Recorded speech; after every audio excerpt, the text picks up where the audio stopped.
자, 질문 하나 드리고 말씀 시작하겠습니다. 사랑하는 성도 여러분, 여러분들은 악한 사람들을 주변에서 볼 때 어떤 생각을 하십니까? 제가 상담을 하다 보면요, 이런 질문을 자주 받습니다. 하나님께서는 왜 죄인을 내버려 두십니까? 그때그때 벌하지 않으십니까? 물론 평소에는 관심이 없었을 겁니다. 그러다가 이런 문제가 유난히 크게 다가오는 때가 있죠. 세상을 떠들썩하게 만드는 극악무도한 죄인들의 이야기를 뉴스에서 본다든지 아니면 개인적으로 못된 놈한테 된통 당한다든지 하게 되면 이런 문제가 이제 심각해지는 겁니다. 화가 나죠. 그런 사람들을 생각할 때마다 억울합니다. 그러니까 묻게 되는 거겠죠. 그런데 잘 생각해 보시기 바랍니다. 우리가 왜 묻는 걸까요? 정말 이 문제에 대한 해답을 원하는 걸까요? 하나님의 공의가 어떤 건지, 하나님의 공정이 어떤 건지, 하나님을 통치하시는 세상의 평등이나 이런 것들이 궁금해서 묻는 걸까요? 아니면 이 모든 책임을 하나님께 떠넘기고 싶은 걸까요? 어떻게 생각하십니까? 여러분은 어떠십니까? 이스라엘 백성들이 출애굽을 할 때 하나님께서 10가지 재앙을 애굽 땅에 부어 넣으셨습니다. 그걸 보고 나오게 되죠. 그런데 한참을 가다 보니까 홍해바다가 가로막고 있는데 뒤에서는 애국 군사들이 쫓아오는 상황이 벌어집니다. 그때 이스라엘 백성들이요, 이렇게 이야기를 합니다. 모세를 원망하면서 이렇게 이야기를 하죠. 애굽에 매장지가 없어서 우리를 여기서 죽게 하느냐? 우리가 이미 얘기했던 거 아니냐? 우리를 좀 내버려 두라 하지 않았느냐? 잘 생각해 보시기 바랍니다. 그들이 원하지도 않았는데 정말 그들에게 필요도 없었는데 하나님께서 그들을 구원하신 걸까요? 성경에 보면 뭐라고 되어 있는가 하면요, 하나님께서 그들의 아픔을 보시고 들으시고 아시고 그리고 그들의 구원의 역사를 시작하셨다고 되어 있습니다. 솔직히 저는요, 왜 악인들을 그때그때 멸하지 않습니까? 벌하지 않습니까? 이런 질문 전혀 관심이 없습니다. 저는 의미가 없다고 생각을 해요. 왜 그런가 하면요, 그 이유를 알면 변하는 게 있을까요? 하나도 없지 않습니까? 그 이유를 안다고 해서 우리가 그 악한 사람들을 볼 때 너그러운 마음이 생길까요? 그러지도 않을 거잖아요. 우리가 이 땅에서 무조건 마주해야 되는 어쩔 수 없는 상황이라는 겁니다. 아무리 몸부림을 쳐도요, 아무리 우리가 선하게 살려고 노력을 해도요, 여전히 이 땅에 악인은 존재할 거고요, 그것도 많이 존재할 거고요, 더 소름 끼치는 것은 심지어 그들이 우리보다 더 잘 나가고 잘 살게 된다는 거죠. 그럴 수밖에 없잖아요. 이 세상의 시스템을 악한 사람들이 만들었고 이 세상은요, 악한 사람이 잘 되게 되어 있습니다.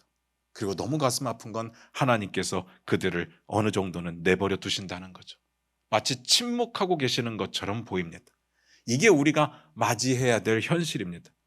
잘 생각해 보시기 바랍니다. 우리가 질문을 하는 건 좋습니다. 하지 말라는 이야기는 아니에요. 그런데 질문의 초점을 좀 바꿔야 되지 않겠습니까? 자꾸 우리는 왜냐고 묻잖아요. 나를 좀 설득시켜 달라는 거잖아요.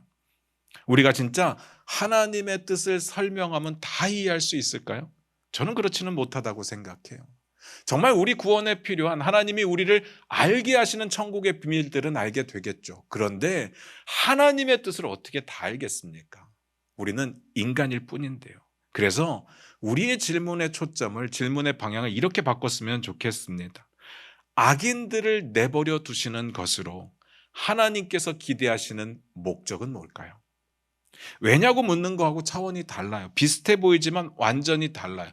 왜냐고 묻는 거는요, 이유를 자꾸 묻는 거잖아요. 우리가 납득이 안 되면 그 이유를 말씀하셔도 또 다른 이유가 궁금해지는 겁니다. 우리 아이들 키울 때 당혹한 경험들이 있지 않습니까? 예를 들어 보면요, 아이들에게 이렇게 가르친다고 해볼게요. 야, 하늘은 파랗단다, 이렇게 말하면 우리 같으면 아, 하늘이 파랗구나 하고 끝날 텐데 아이들은 거기서 안 끝나죠. 하늘이 왜 파란데요? 자, 여러분 뭐라고 대답하실 겁니까? 여기서 공부를 좀 하신 분들은요, 태양 때문에 그래. 태양이 빛을 지구에 보내는데 그게 대기권을 통과하면서 산란하기 때문에 그런 거야. 그럼 아이들이 그렇군요 하겠습니까? 대기권이 뭐예요? 산란이 뭐예요? 그런데 왜 파란색만 보여요? 라고 또 묻지 않겠습니까? 그 다음에 뭐라고 말씀하실 겁니까? 왜라고 하는 것은요, 계속해서 그 다음 왜를 부르게 되어 있습니다. 그런데 제가 목적이라고 말씀드렸잖아요. 목적은요, 하나님이 정하신 거예요. 그걸로 끝입니다. 여기에 설명이 필요 없어요. 이해가 필요 없습니다. 하나님 나라의 왕이요, 하나님을 통치하는 방식으로 그렇게 하기로 목적 삼으셨다는 이야기입니다. 거기서 끝입니다. 근데 우리는 이렇게 이야기할 겁니다. 아니, 좋으신 하나님이 그러시면 안 되죠. 이 좋다라는 표현은요, 우리의 프레임이고요, 하나님의 좋다의 개념은 그건 아니에요. 하나님의 좋다의 개념은 하나님이 정하신 목적대로 흘러가는 게 좋은 거죠. 우리를 설득시키고 납득시키는 게 좋은 게 아닙니다. 오늘 본문 말씀 같이 보면서 그 이야기를 좀 나눠보도록 할게요. 마태복음 13장 24절입니다. 같이 읽겠습니다. 시작. 예수께서 그들 앞에 또 비유를 들어 이르시되 천국은 좋은 씨를 제밭에 뿌린 사람과 같으니. 오늘 본문 말씀이 이렇게 시작을 했어요. 예수께서 그들 앞에 또 비유를 들어 이르셨다. 오늘은요, 늘 우리가 중요하게 봤던 그때, 그날에 이런 말이 없어요. 그래서 앞에 있는 내용과 연결이 안 되는 것처럼 보이지만 중요한 내용이 있죠. 그들 앞에서 또라고 했습니다. 또라고 한다면 앞의 내용과 연결이 된다는 이야기죠. 또 뭔가를 하시는 거잖아요. 앞의 내용과 무조건 연결될 수밖에 없습니다. 그런데 연결되는 건 중요한데 여기서 그들이 누구냐를 아는 게 중요하죠. 또 복음을 듣게 되는 그들은 누굴까? 주어진 본문을 이야기해서 중요한 게 뭐죠? 전문맥입니다. 지난주에 우리가 봤던 내용을 여러분 기억하시는지 모르겠어요. 제가 그런 이야기 드렸잖아요. 비유를 설명하는 데 있어서 비유하고 비유를 듣게 되는 청중, 무리하고의 상관관계가 있다고 말씀을 드렸어요. 예수님께서 지난주 본문 이전에도 비유를 들어서 여러 번 말씀을 하셨는데 마태가 비유라는 말은 이번에 처음 사용했다고 했습니다. 그 이유가 그때 모였던 무리들하고 관련이 있었어요. 그 무리들이 어떤 무리들이었는데요?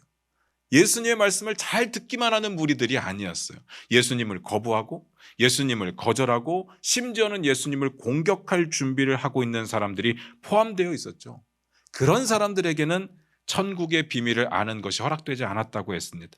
그래서 예수님께서는 비유를 들어 말씀을 하셨던 거죠. 그리고 제자들에게는 나중에 따로 설명을 해주셨어요. 자, 그렇다면 오늘 본문에서 비유를 또 듣게 될 사람들은 누굴까요? 여기서 그들이라고 했는데 그들은 누굴까요? 무리들일까요? 아니면 제자들일까요? 뒤에 가서 보면요, 그 힌트가 나옵니다. 예수님께서 지난주하고 비슷한 형식으로 오늘 본문 말씀을 하세요. 오늘 본문에서 비유를 말씀하시고 중간에 딴 이야기를 하시다가 나중에 가서 비유의 해석을 하십니다. 지난주에 그랬어요. 그때 우리도 오늘 본문도 그렇게 연결이 된다고 말씀을 드리는 거예요. 그때 이렇게 소개되어 있습니다. 마태복음 13장 36절입니다. 같이 한번 읽어보겠습니다. 시작. 이에 예수께서 무리를 떠나서 집에 들어가시니 제자들이 나와 이르되 밭의 가라지 비유를 우리에게 설명하여 주소서. 뭐라고 되어 있습니까? 이에 예수께서 무리를 떠나셨다. 그때 무리를 떠나신 거예요. 물론 어떤 방식으로 제자들과만 시간을 가지셨는지, 제자들과만 시간을 가지시다가 다시 무리를 만났는지에 대해서는 내용이 나오지 않기 때문에 모르겠어요. 그런데 무리를 완전하게 떠나는 것은 오늘 보면 뒤에 나오는 36절에 가서야입니다. 그리고 집으로 가시죠. 그렇다면 오늘 본문에서는요, 그 무리는 누군가 하면, 그들은 누군가 하면 예수님을 거부하고 예수님을 거절하고 심지어는 예수님을 공격할 마음을 가지고 모여있던 무리를 말하는 거죠. 그래서 비유로 말씀하시는 겁니다. 그들에게는 천국의 비밀을 감추시려고. 제자들에게는 따로 설명하시면 되니까. 저는 그렇다고 봐요. 자, 그렇다면 이제 중요한 건 그겁니다. 누가 듣게 되는지는 알았어요. 그럼 이제부터 어떤 비유를 말씀하시는지를 알아야죠. 24절을 우리 눈으로 한번 보시길 바라요. 뭐라고 되어 있습니까? 천국은 좋은 씨를 제밭에 뿌린 사람과 같답니다. 이 이야기에서 포인트가 뭘까요? 지난주에 봤던 비유는요, 씨 뿌리는 자의 비유, 성경에는 4가지 다른 땅에 뿌려진 씨앗에 대한 이야기가 나와 있었죠. 그 비유의 포인트는 땅이었습니다. 결국은 좋은 땅만 결실을 맺는 거예요. 그런데 나쁜 땅이냐 좋은 땅이냐 이건 운명 지어진 것이 아니기 때문에 우리의 결론이 뭐였습니까? 우리는 좋은 땅이 돼야 된다. 이게 결론이었잖아요. 맞죠? 길가라면 땅을 개간해야 되고, 돌밭이라면 돌 걷어내야 되고, 가시떨기 밭이라면 가시떨기 끊어내서 그런 노력과 그런 희생과 그런 포기를 가지고 우리는 어떻게든 좋은 땅이 돼야 된다가 결론이었습니다. 그게 포인트였어요. 그러면 이번에도 땅일까요? 아니면 이번에는 씨일까요? 씨 뿌리는 자일까요? 뭘 것 같습니까? 우리가 이 이야기를 듣는 사람들이 이 이야기에서 포인트를 발견하는 것이 중요하다고 말씀드렸어요. 다만 먼저 말씀드리고 싶은 게 두 가지가 있습니다. 하나는요, 이런 걸 느낌으로 정하지 말자는 겁니다. 제발 찍지 마시기 바래요. 지난주에도 땅이 포인트였으니까 이번에도 땅이 포인트겠지? 아니면 정반대로 지난주에는 땅이 포인트였으니까 이번에는 C가 포인트일까? 이렇게 찍지 말자고요. 뭔 말인지 아시겠죠? 성경을 보시고 나서 충분히 이해한 다음에 여기 포인트가 이거구나를 알아야 됩니다. 두 번째는요, 내용도 마찬가지예요. 지난주의 땅은 뭐였습니까? 우리 마음이었어요. 복음을 듣는 사람들의 마음. 씨는 복음이었고 씨 뿌리는 자는 예수님이었습니다. 씨 뿌리는 자의 예수님의 일을 그대로 행하게 되는 제자들도 포함된다고 말씀을 드렸어요. 그런데 중요한 건 이겁니다. 그런 식의 적용은 그때 그 비유에서 끝내셔야 됩니다.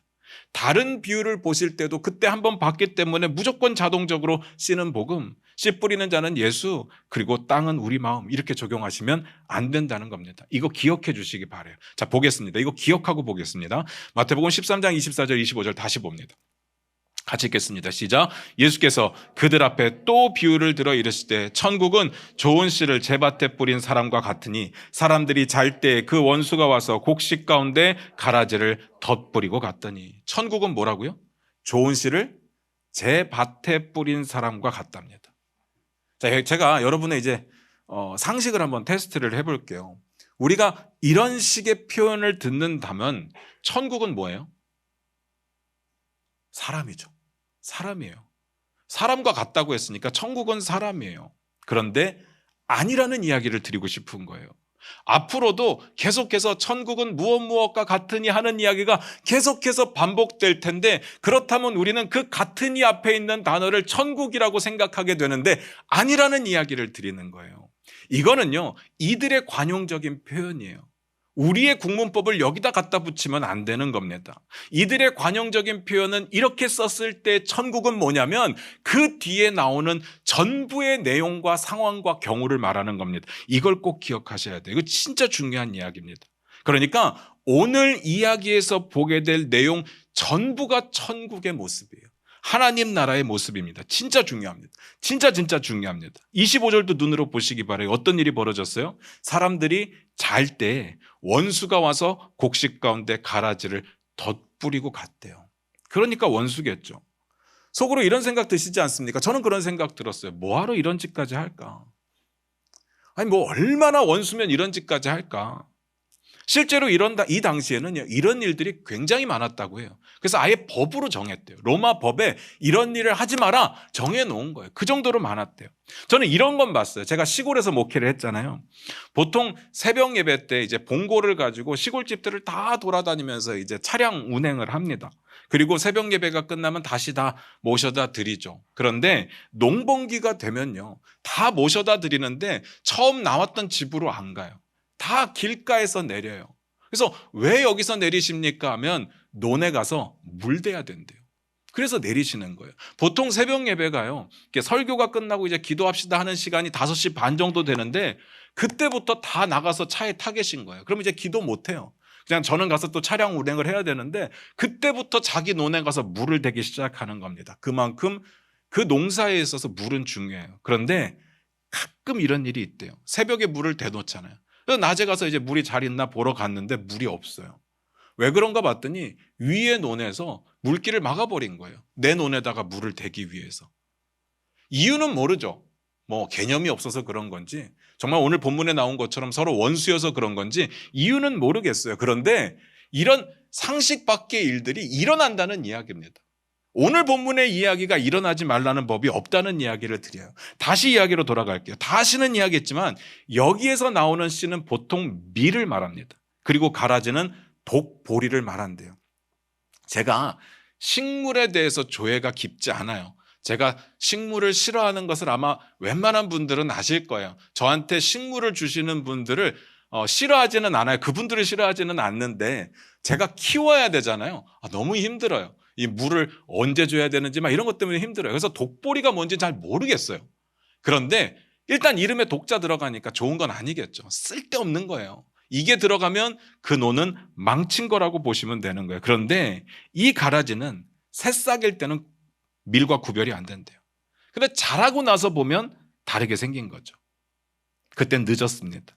그러면 뽑아버리면 되는 거 아니냐라고 하실 수 있겠지만 이미 그 정도로 자랐잖아요. 그러면 이제 밑에서 뿌리가 서로 다 엉켜버렸습니다. 그래서 개만 뽑을 수가 없어요. 개를 뽑으면 곡식도 따라 올라오기 때문에 둘 다 죽여버리는 거죠. 그래서 울며 겨자 먹기식으로 남겨두게 됩니다. 그 상황을 말씀하시는 거예요. 상황은 뭔지를 알겠어요. 비유에 드신 상황이 뭔지는 알겠는데 그게 무슨 뜻일까? 제가 앞에서 뭐라고 말씀을 드렸는가 하면 지난주하고 형식이 비슷합니다라고 말씀을 드렸어요. 어떤 형식을 말씀드렸는가 하면 비유를 먼저 말씀하시고 다른 이야기를 좀 하시다가 나중에 제자들만 불러놓고 비유에 대한 해석을 하신다는 형식이 비슷하다고 했어요. 그래서 지난주에도 우리가 예수님의 해석의 부분을 봤었습니다. 오늘도 마찬가지겠죠. 그 해석의 부분에 도움을 받는 게 정말 중요합니다. 마태복음 13장 37절부터 39절입니다. 같이 읽겠습니다. 시작. 대답하여 이르시되 좋은 씨를 뿌리는 이는 인자요 밭은 세상이요 좋은 씨는 천국의 아들들이요 가라지는 악한 자의 아들들이요 가라지를 뿌린 원수는 마귀요 추수 때는 세상 끝이요 추수꾼은 천사들이니. 굉장히 친절하게 하나하나 설명을 해주셨습니다. 뭐는 뭐고 뭐는 뭐고 뭐는 뭐고 그냥 들으면 쏙쏙 이해가 되죠. 어렵지 않습니다. 안 봤으면 큰일 날 뻔했어요. 그런데 제가 이 이야기를 왜 드리는가 하면 유의하셔야 돼요. 주의하셔야 됩니다. 보통 비유라는 형식을 갖춘 하나님의 말씀, 예수님의 말씀은요, 이런 식으로 해석이 안 돼요. 이런 식으로 해석을 하면 안 됩니다. 지난주도 그렇고 이번 주도 그렇고 굉장히 예외적이고 굉장히 특별한 경우입니다. 보통은요, 예수님께서 비유를 말씀하시면 그 비유의 스토리 중에 하나의 의미 있는 포인트를 발견해야 돼요. 그래서 원메인 포인트를 발견하는 게 비유 해석의 가장 중요한 방법이거든요. 그런데 예수님께서는요, 뭐는 뭐고 뭐는 뭐고 뭐는 뭐고 이렇게 말씀하셨잖아요. 그래서 예수님이 틀리셨다라고 말씀드리는 게 아니라 예수님께서 이렇게 의도를 가지고 말씀하신 것을 제외하고는 하나하나 요소 하나하나의 의미를 부여하는 것은 위험하다는 이야기를 드리는 겁니다. 앞으로 보면서도 계속 이야기할 기회가 있을 거예요. 내용을 볼게요. 방금 전에 같이 읽었던 구절을 잘 보세요. 씨를 뿌린 자가 누구래요? 인자. 인자가 누굽니까? 제가 아는 분 중에 김인자 권사님 계신데 그 인자는 아니잖아요. 인자. 스스로 예수님이 자기를 가리킬 때 사용하는 지칭이에요. 약속된 메시아, 하나님의 아들이라는 뜻이죠. 씨 뿌리는 자는 인자입니다. 그 다음에 밭은요, 세상이요. 다른 특별한 의미가 있는 세상이 아니라 그냥 우리가 살아가는 사람들이 있는 이 세상을 이야기하는 겁니다. 그러니까 조심해야 된다고 말씀드린 거예요. 성경에 나오는 모든 밭은 지난주에 봤기 때문에 다 마음이야? 아닙니다. 아니에요. 오늘 보니까 세상이에요. 사람 사는 세상. 좋은 씨는요, 지난주의 이야기대로라고 한다면 복음이죠. 좋은 복음. 아니에요. 천국의 아들들입니다. 가라지는요, 악한 자의 아들들. 원수는 마귀, 추수는 심판, 추수꾼은 천사들이라고 말씀하셨습니다. 이것도 마찬가지인데요. 아, 이제 알았어요. 아, 이런 거구나. 이걸 가지고 다른 비유를 해석하시면 안 돼요. 이 비유의 이 방식은 오늘로써 끝. 이 비유를 보실 때만 적용하셔야 됩니다. 이게 모든 비유를 바라보는 정답지가 아니라는 이야기예요. 다시 본문으로 돌아갑니다. 마태복음 13장 26절부터 29절입니다. 같이 읽겠습니다. 시작. 싹이 나고 결실할 때 가라지도 보이거늘 집 주인의 종들이 와서 말하되 주여 밭에 좋은 씨를 뿌리지 아니하였나이까? 그런데 가라지가 어디서 생겼나이까? 주인이 이르되 원수가 이렇게 하였구나. 종들이 말하되 그러면 우리가 가서 이것을 뽑기를 원하시나이까? 주인이 이르되 가만두라. 가라지를 뽑다가 곡식까지 뽑을까 염려하노라. 원수가 몰래 와서 가라지를 뿌리고 갔어요. 근데 그때는 몰랐죠. 시간이 한참 지나고 나서 알게 됐습니다. 그러면 늦은 거죠. 이게 눈에 보일 정도면 늦은 거예요. 되돌릴 방법이 없다는 뜻입니다. 이때 주인의 종들이 찾아와서 두 가지 질문을 합니다. 첫 번째, 주여, 우리는 좋은 씨를 뿌렸는데 도대체 가라지는 어디서 생겼을까요? 주인이 이렇게 말을 합니다. 원수가 가라지를 뿌렸다. 일꾼들이 모를 수밖에 없었던 이유가 있습니다. 13장 25절에 보니까 사람들이 잘 때 원수가 와서 뿌렸대요. 당연히 몰라요. 뭐 맨날 밤만 보고 있는 건 아니니까. 근데 궁금한 거예요. 그럼 주인은 어떻게 알았을까요?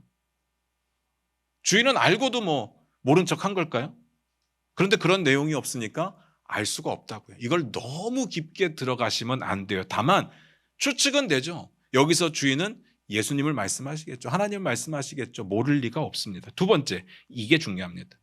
우리가 가서 이것들을 뽑을까요? 라고 이야기를 합니다. 가라지를 뽑을까요? 라는 이야기죠. 이런 질문을 우리식으로 표현을 한다면 뭐겠습니까? 우리 삶에 존재하는 악한 자들을 처리할까요? 벌할까요? 라는 뜻일 겁니다. 비슷한 상황이요. 누가복음에 나와요. 누가복음 9장 53절부터 54절인데 여러분 화면 보시면서 같이 읽을게요. 누가복음 9장 53절부터 54절입니다. 같이 읽겠습니다. 시작. 예수께서 예루살렘을 향하여 가시기 때문에 그들이 받아들이지 아니하는지라 제자 야고보와 요한이 이를 보고 이르되 주여 우리가 불을 명하여 하늘로부터 내려 저들을 멸하라 하기를 원하시나이까? 이런 질문처럼 보인다는 이야기예요. 그 질문에 대해서 주인이 뭐라고 대답을 했느냐? 29절만 같이 읽어볼게요. 같이 읽겠습니다. 시작. 주인이 이르되 가만두라. 가라지를 뽑다가 곡식까지 뽑을까 염려하노라. 우리 주인의 대답은 분명합니다. 가만두라. 가라지 뽑다가 곡식 뽑을 수도 있으니까 염려된다. 내버려둬라. 앞에 누가복음 읽어드렸던 내용이 있었죠. 그 다음에 뭐라고 기록되어 있을까? 누가복음 9장 55절 제가 읽어드릴게요. 여러분 화면 보세요. 제가 읽어드립니다. 예수께서 돌아보시며 꾸짖으시고. 저 악한 자들을 벌할까요? 하늘에서 불을 내려서 망하게 할까요? 라고 말하고 있는 사람들을 예수님께서 딱 돌아보시면서 말하는 겁니다. 꾸짖으셨대요. 혼내셨다는 이야기입니다. 일단 확실한 건요. 그때 악을 처벌하고 벌하고 심판하시는 건 하나님의 뜻은 아닌 거예요. 왜 악한 자를 내버려 두십니까? 그건 모르겠어요. 그러나 그때 멸하는 건 하나님의 뜻은 아니에요. 하나님의 뜻하신 때까지 내버려 두시는 게 하나님의 뜻이에요. 그런데 이런 이야기는 하셨어요. 가라지를 뽑다가 곡식도 뽑을 수 있다. 이건요. 어떻게 보면 이유처럼 보여요. 그러니까 하지 마. 이렇게 이유처럼 보이지만 이건 이유를 말씀하시는 게 아니라 목적을 말씀하시는 거예요. 이렇게 바꿔서 말씀을 드리면 이해가 될 거예요. 곡식을 지켜야 되니까 가라지를 내버려둬라.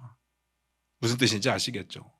앞에서 말씀드린 대로 이유는요. 내가 납득이 될 때까지 계속 묻게 되는 겁니다. 왜요?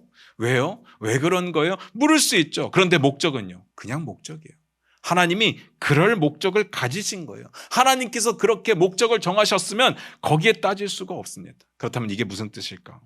우리식으로 이해를 한번 해보면요. 악인을 심판하려다가 너희와 같은 의인들도 심판당할 수 있으니까 내가 염려된다처럼 보이잖아요. 이거를 그냥 1대1로 적용하면 그렇게 보이잖아요. 그러면 이해가 안 가죠.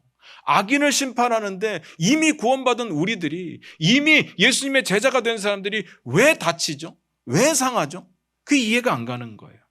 이게 무슨 말인가를 잘 생각해 보셔야 됩니다. 가라지를 뽑는데 곡식은 왜 뽑힐까? 상황적으로는 이해가 가잖아요. 앞에 설명 다 드렸어요. 가라지는 뿌리가 자라면서 서로 다 엉켜버리기 때문에 가라지 뽑으면 곡식도 다 뽑힌다고 했어요. 아, 이게 가라지구나 깨달았을 때는 이미 늦었다고 했어요. 그런데 그건 알겠는데 왜 천국의 아들들과 악한 자의 아들들이 함께 망하게 되느냐, 함께 제거하게 되느냐, 그걸 모르겠다는 거죠. 그래서 말씀드리는 거예요. 이건 비유예요. 내용 한 개 한 가지 다 의미 부여를 하시면 안 된다는 이야기를 드리는 겁니다. 비유하고 팩트는 달라요. 그러니까 왜냐고요? 그래도 궁금하시죠? 정확한 설명은 성경에 나와 있지 않습니다. 그래서 몰라요. 다만 지금까지 우리가 앞에서 봐왔던 내용들이 있잖아요. 그리고 우리가 지금까지 알고 있는 하나님의 속성이 있잖아요. 그걸 가지고 어느 정도는 유추해낼 수 있지 않겠습니까? 제가 앞에서 그런 이야기를 드렸어요. 우리에게 천국의 아들들로 살 거냐 아니면 악한 자의 아들들로 살 거냐가 운명 지어진 게 아니라고 했어요. 그래서 좋은 땅이 돼야 된다고 했잖아요. 언제든지 우리가 회개하고 주님 앞에 무릎 꿇는다면 하나님은 하나님의 자녀로 삼아 주실 겁니다. 그래서 안 되는 거예요. 그래서 기다리시는 거예요. 그러니까 놔두면요, 그들 중에 돌아올 자가 있을지도 모르니까 기다리시는 겁니다. 그래서 우리도 구원받은 거예요. 우리가 뭐 다 잘 살았기 때문에 하나님이 잘 통과해서 우리를 구원해 주신 게 아니잖아요. 우리의 죄인임에도 불구하고 우리의 연약함에도 불구하고 우리를 사랑하셔서 우리를 위해 십자가에 죽으신 거잖아요. 하나님께서 죄인들을 내버려 두시는 목적은 뭐냐? 한 사람이라도 주님께 더 돌아오게 하기 위해서. 베드로후서 3장 9절입니다. 우리 화면 보시면서 같이 읽을게요. 같이 읽겠습니다. 시작. 주의 약속은 어떤 이들이 더디다고 생각하는 것 같이 더딘 것이 아니라 오직 주께서는 너희를 대하여 오래 참으사 아무도 멸망하지 아니하고 다 회개하기에 이르기를 원하시느니라. 무슨 뜻인지 아시겠습니까? 하나님께서는요, 모든 사람들이 다 주님께로 돌아오기를 원하시고 기다리고 계십니다. 그래서 가만두라는 거예요. 다만 언제까지나 기다려주시지는 않습니다. 마지막 때에는 심판이 있습니다. 하나님의 정하신 때가 되면 심판이 있습니다. 이게 결론이에요. 13장 30절입니다. 같이 읽겠습니다. 시작. 둘 다 추수 때까지 함께 자라게 두라. 추수 때 내가 추수꾼들에게 말하기를 가라지는 먼저 거두어 불사르게 단으로 묶고 곡식은 모아 내 곡간에 넣으라 하리라. 정말 중요한 포인트입니다. 악한 자의 아들들이 여전히 이 땅에서는 득세하는 것처럼 보입니다. 그들이 잘 사는 것처럼 보인다고요. 그런데 결국에 그들에게는 심판만 기다리고 있는 거예요. 가라지는요, 먼저 거두어서 불사르게 묶어두라고 이야기합니다. 아직 안 태웠으니까 뭔가 여유가 있어 보입니까? 아니에요. 전혀 그렇지 않습니다. 이거 우리가 보면 무슨 말인지 아시겠지만 예수님의 해석의 부분이 있으니까 같이 읽어보는 게 좋겠죠. 13장 40절 43절입니다. 마태복음 13장 40절 43절입니다. 같이 읽겠습니다. 시작. 그런즉 가라지를 거두어 불에 사르는 것 같이 세상 끝에도 그러하리라. 인자가 그 천사들을 보내리니 그들이 그 나라에서 모든 넘어지게 하는 것과 또 불법을 행하는 자들을 거두어내어 풀무불에 던져 넣으리니 거기서 울며 이를 갈게 되리라. 그때 의인들은 자기 아버지 나라에서 해와 같이 빛나리라. 귀 있는 자는 들으라. 결국에 세상 끝날이 되면 가라지를 거두게 될 겁니다. 그리고 묶어놓기만 하는 것이 아니에요. 아무짝에도 쓸모없는 가라지는요, 풀무불에 태운답니다. 이 풀무불은요, 우리가 보통은 이제 지옥의 불로 생각을 하시면 될 겁니다. 계속 태우게 되는 거예요. 악인의 결과가 그렇다는 이야기입니다. 하나님의 때에 하실 겁니다. 그 전까지만 기회를 주시는 거예요. 근데 이렇게 묻고 싶습니다. 이게 왜 우리는 억울할까요? 우린 이게 왜 억울한 거죠? 하나님은 하나님의 계획을 가지고 계세요. 악한 자들을 멸하실 겁니다. 악한 자들은 나중에 하나님의 때가 되면 하나님의 심판을 펼쳐서 다 거두어서 태워버리실 겁니다. 그런데 이 땅 가운데 악한 자들이 득세하는 것이 왜 억울하냐고요. 여러분은 안 억울하십니까? 저는 많이 억울하더라고요.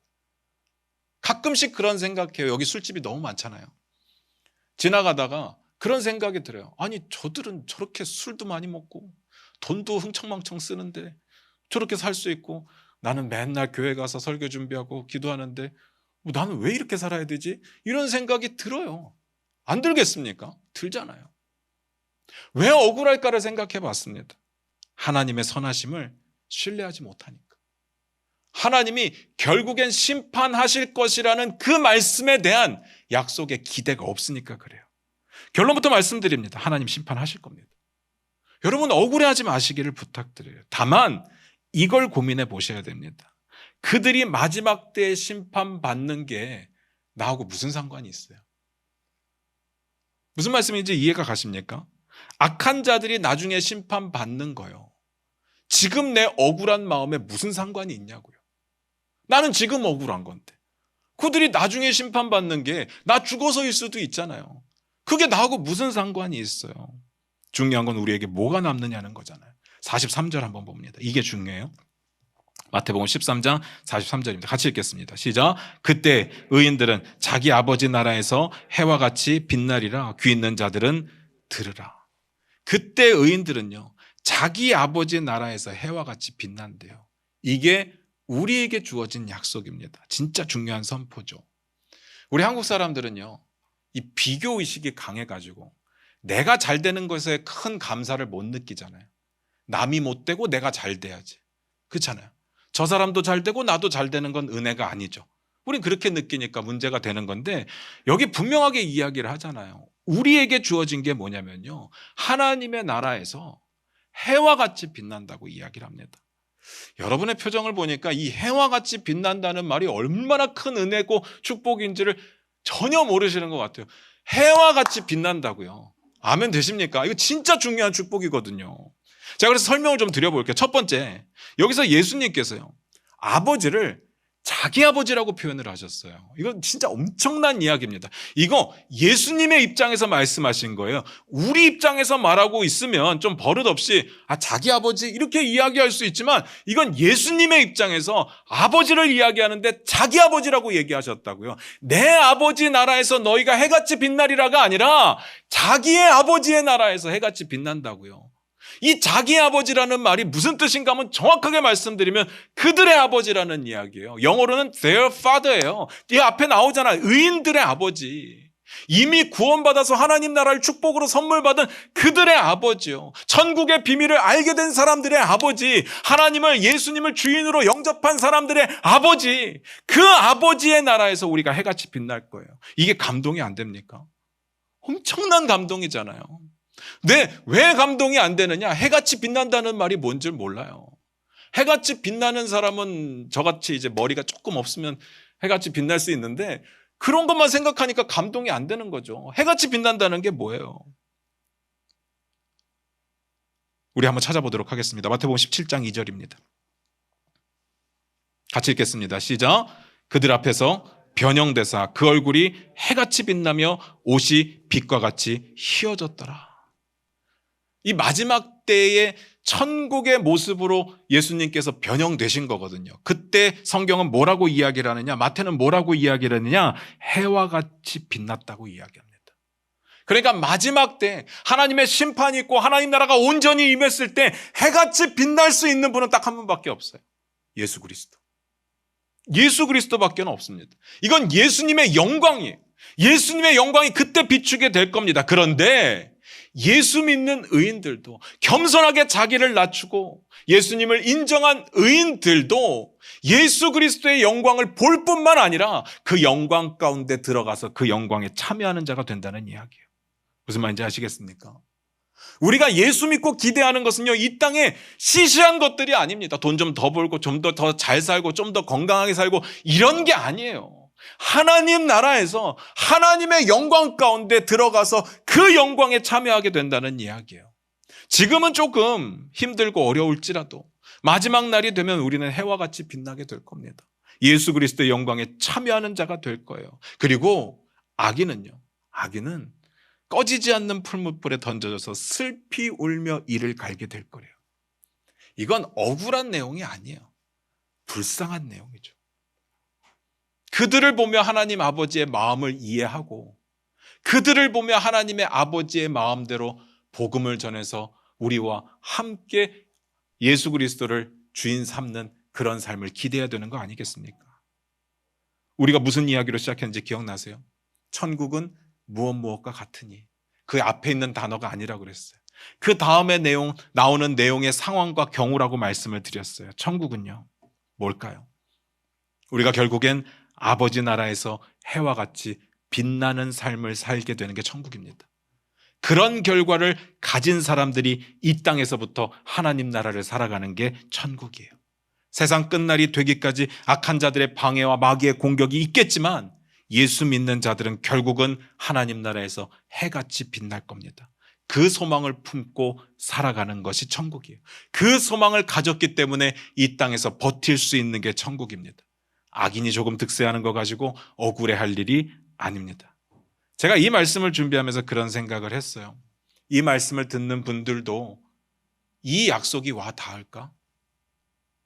저에게는요, 해같이 빛난다는 말이 너무 큰 기쁨이고 감동이었는데 제 표현력이 좀 딸려서, 제가 소개하는 능력이 좀 딸려서 이 해같이 빛난다는 말을 듣고 마음속에 좀 와닿는 게 있을까?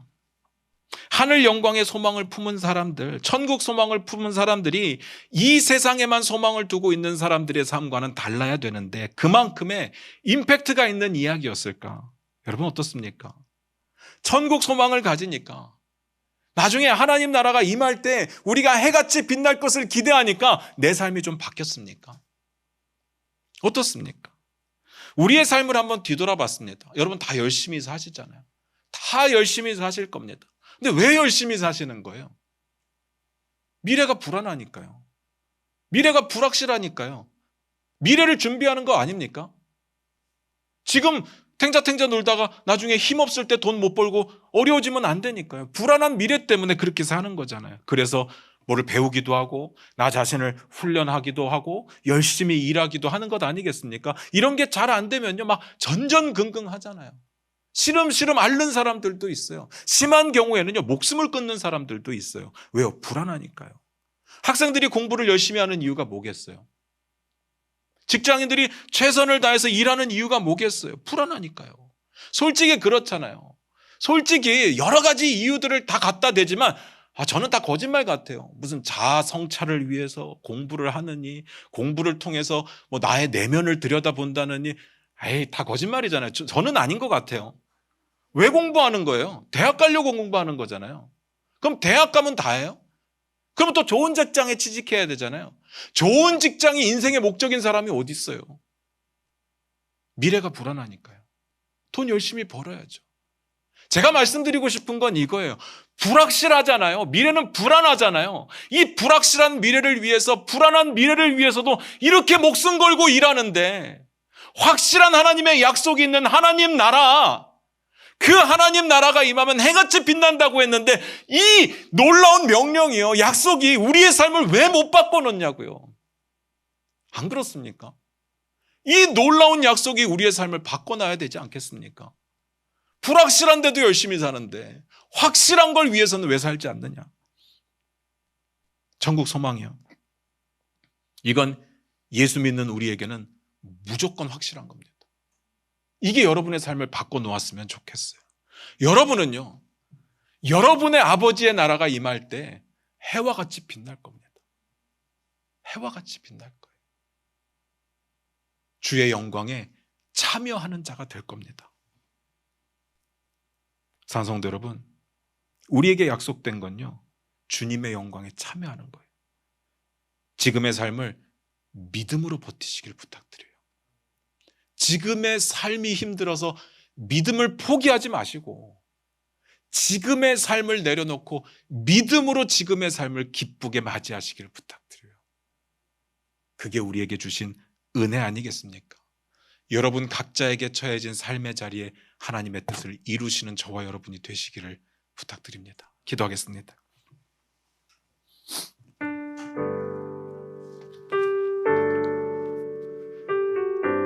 우리 반주 들으시면서 잠깐 한번 기도했으면 좋겠습니다. 우리 이전의 삶은 어땠습니까?